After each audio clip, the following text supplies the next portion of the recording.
So, inshallah ta'ala, within the next couple of days, I'm going to discuss the symbol and other symbols like it, so that we can be aware of these symbols and we can start paying attention.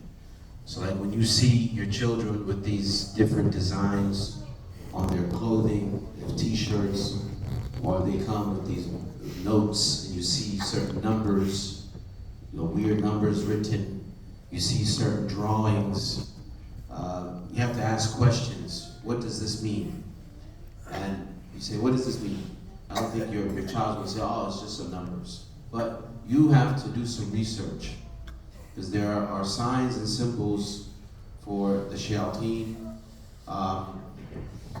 The Church of Satan, which is an actual thing. I don't know if you know about this, which was established, I think in 1969 or 1970 or something like that, by a man named Anton LaVey.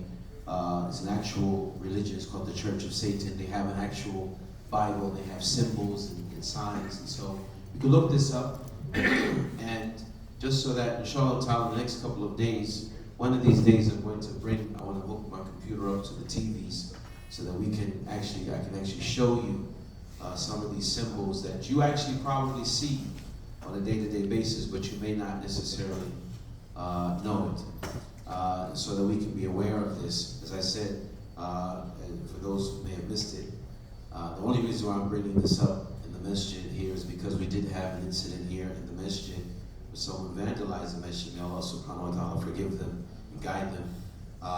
And what I'm hoping is that the symbols that were in the message were not intentional. And this is what I'm thinking, that it wasn't intentional. Because sometimes people make taqleed, they see something, and they're just following someone else, and they're just, they see something they think is cool, and then they follow it. So this is what I'm hoping is the case, inshallah ta'ala. However, that's still dangerous.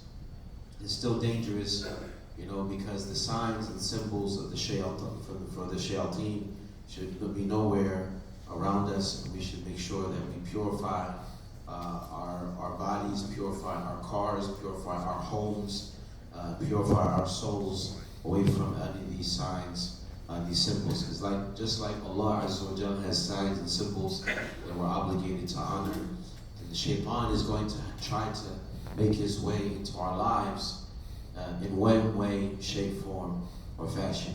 And we need to know about it so that we can avoid it. And I don't want to give too much into what I'm going to talk about into inshallah ta'ala next couple of days. However, inshallah, one of these days I'll try to find the most appropriate time to bring light to the symbols, inshallah, that we need to make sure that we are avoiding paying attention to. May Allah subhanahu wa ta'ala protect us. May Allah ta'ala keep our hearts guided firmly in Iman. Ask Allah subhanahu wa ta'ala to accept from us our good deeds, and may He forgive us of our sins, pardon us of our mistakes.